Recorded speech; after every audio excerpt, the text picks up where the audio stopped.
Jangan lupa subscribe YouTube channel Metro TV News dan jangan lupa nyalakan notifikasinya.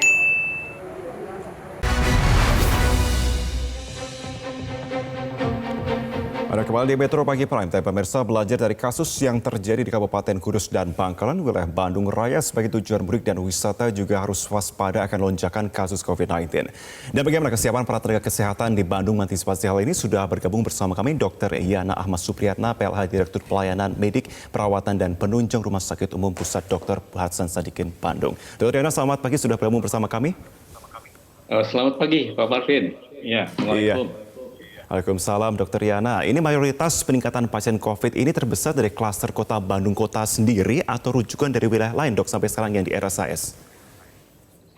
Di RSAS itu karena yang paling ini adalah Bandung Raya ya, Bandung Raya. Tapi ada juga dari beberapa kota kabupaten yang lain di Jawa Barat ini. Ya.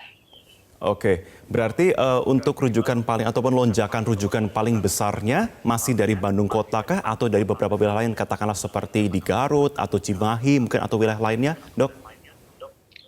Masih Bandung Raya, tapi kota-kota lain juga ada, ya. Kota lain juga ada. Ya. Oke. Tapi umumnya masih Bandung Raya. Umumnya masih Bandung Raya ya di sini. Sampai dengan hari ini, dok, apakah jumlah pasien yang dirawat atau dirujuk ke RSAS ini jumlahnya masih terus meningkat atau sudah mulai menurun? Waduh, ini masih trennya meningkat. Trennya masih meningkat. Ya, jadi dibandingkan dengan bulan-bulan sebelumnya. Ya, khususnya ini pasca Lebaran. Ini memang kami juga mengalami bahwa ada kenaikan kasus ya, kasus harian, termasuk kasus mingguan juga trennya masih meningkat. Ini terutama ya ini minggu-minggu inilah ya, 2-3 minggu ini setelah Lebaran kan posisinya saat ini. Ya. Oke, dok. Artinya kita melihat ini kan sudah minggu ketiga pasca Lebaran ya. Itu trennya masih terus meningkat berarti ya. Apakah meningkatnya ini sudah bisa terbaca untuk kurva atau grafisnya bahwa ini sudah mencapai puncak atau belum mencapai puncak, dok? Kelihatannya belum.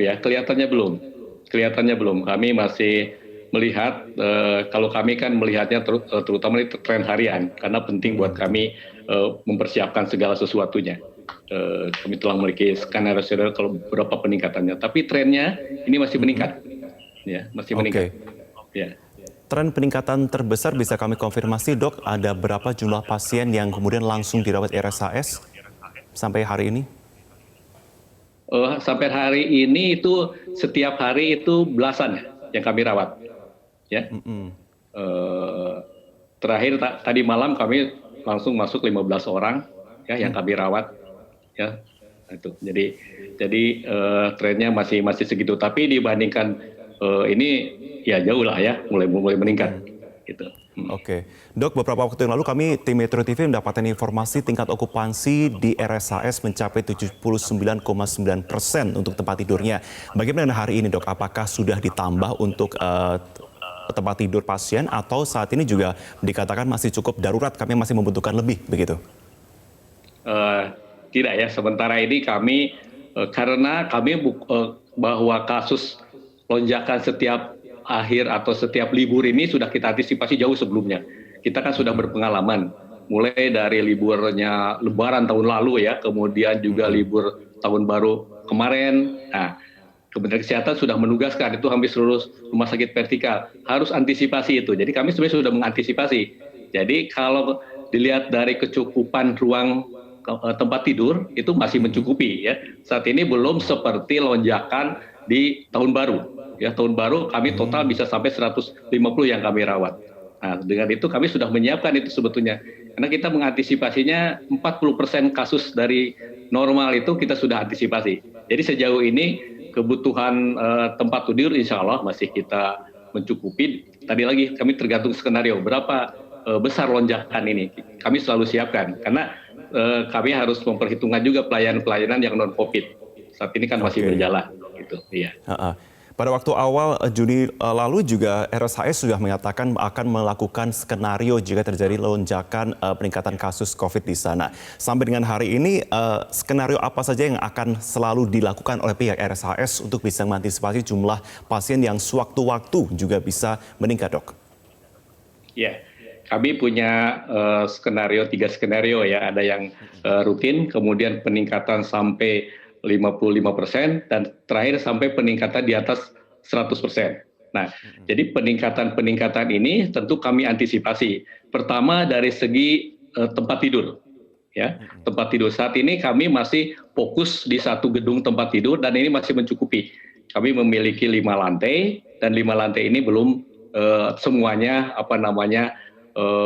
terisi gitu saat ini ya. Jadi kalau lihat bor saat ini itu masih berfluktuasi antara 100 kalau jumlah total pasiennya antara 110 120 pasien saat ini.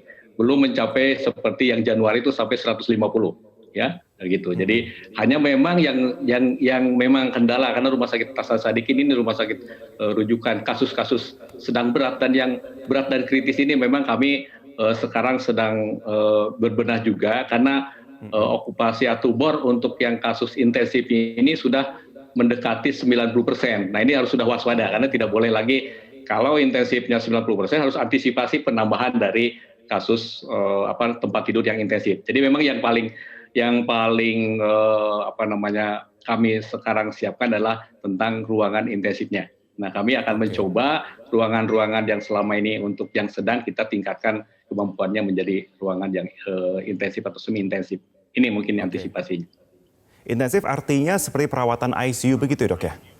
Ya, betul. Ya, ICU ya high care karena ada yang di ruang intensif itu ada yang memerlukan ventilator misalnya ya, bantuan napasnya ya. Ada yang memerlukan juga sekarang kan HNFC gitu kan seperti itu. Ada yang perlu monitor ketat. Nah, itu kita masukkan ke dalam yang intensif itulah. Oke, Dok, sebelum saya akan masuk kepada jumlah nakes yang terpapar, saya mungkin akan kembali kepada hasil tracing dari pasien yang dirawat ataupun dirujuk ke RSHS. Apakah memang sudah terkonfirmasi dari tracing ini mereka berasal dari klaster mudik atau justru klaster mobilisasi warga di dalam satu kota itu sendiri, Dok? Ya, itu kalau kita selalu kan setiap pasien yang datang itu pasti mencari dari mana sih sumbernya. Karena ini memang bagian dari tata cara diagnostik atau sebelum kita lakukan tes ya. Begitu kita duga ada kontak.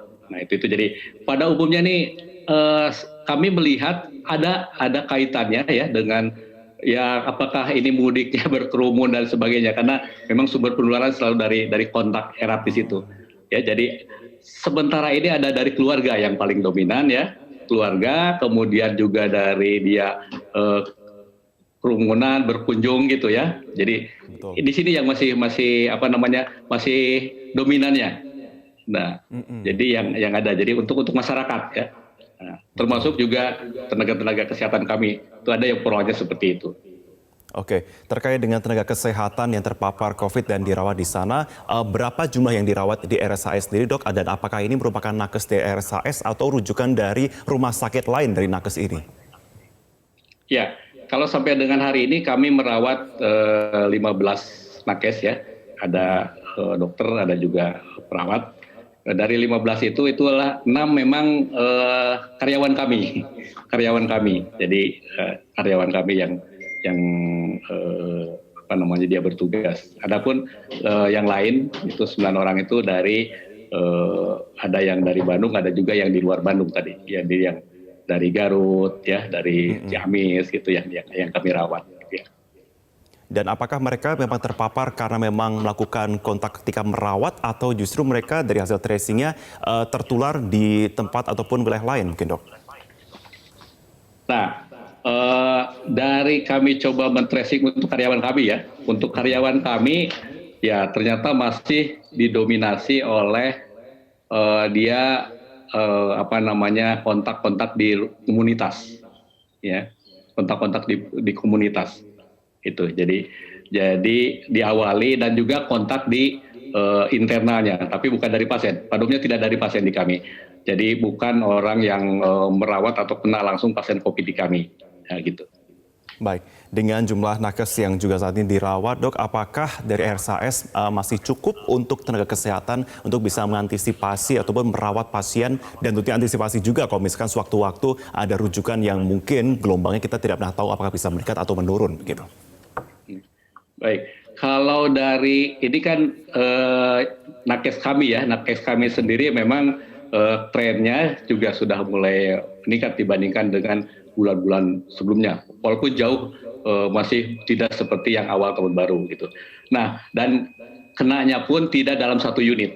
Jadi unit macam-macam gitu. Jadi sampai saat ini pelayanan tidak terganggu. Jadi pelayan-pelayan di kami yang non COVID pun masih berjalan seperti biasa. Karena ini masih menyebar dan kami sudah mengantisipasi kalau ya istilahnya kami tentu tidak berharap nakes-nakes kami ini terkena. Tapi sejauh ini tidak ada gangguan pelayanan seperti biasa saja. Dan kejadian total bulan kemarin meningkat bulan Mei pun itu bukan dalam satu hari ya, tapi kumulatif yang terjadi. Dan kami masih punya tenaga 2.872 tenaga karyawan kami semuanya gitu kan, jadi yang terkena.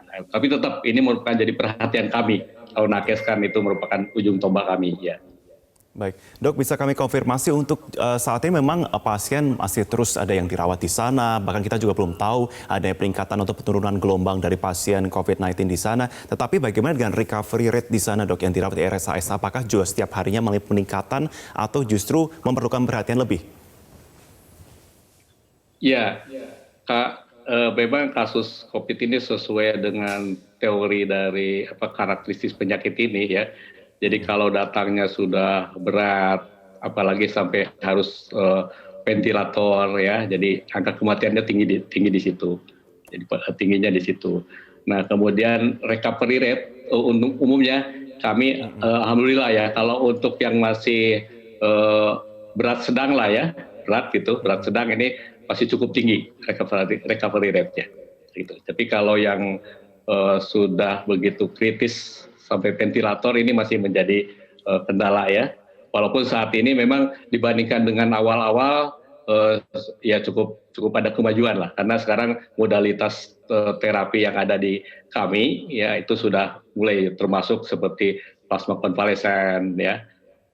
Kemudian juga kami juga sedang mencoba dengan stem cell, kemudian juga ya tentu yang standar-standar ya obat antiviralnya gitu yang sudah disediakan oleh pemerintah. Oke, Dokter, terakhir adakah instruksi khusus dari pemerintah provinsi setempat untuk mungkin menambah jumlah nakes atau menambah instrumen di dalam rumah sakit atau seperti apa? Adakah instruksi khusus yang disampaikan ke RSAS? Ya, karena kami sebetulnya kami Rumah Sakit Sadikin di bawah Kementerian Kesehatan ya, jadi kita berkoordinasi dengan pihak Pemda, selalu berkoordinasi, kemudian ada pertemuan-pertemuan tentang bagaimana tren kenaikan kasus. Jadi kami selalu berkoordinasi, itu bersama-sama dengan rumah sakit lain. Tentu saja instruksinya adalah kita selalu harus menyiapkan, mengantisipasi baik jumlah tempat tidur maupun tenaga kesehatan. Jadi, tapi sejauh ini kami masih ditangani oleh kami sendiri, tapi instruksi untuk selalu mempersiapkan kebutuhan baik itu tenaga kesehatan maupun ruang tempat tidur itu sudah disampaikan oleh kemarin rapat terakhir dengan Pak Sekda, sudah ada itu. Baik, terima kasih Dr. Yana Ahmad Supriyana, PLH Direktur Pelayanan Medik, Perawatan dan Penunjang Rumah Sakit Umum Pusat Dr. Hasan Sadikin Bandung sudah bergabung bersama kami. Selamat pagi dokter, terima kasih.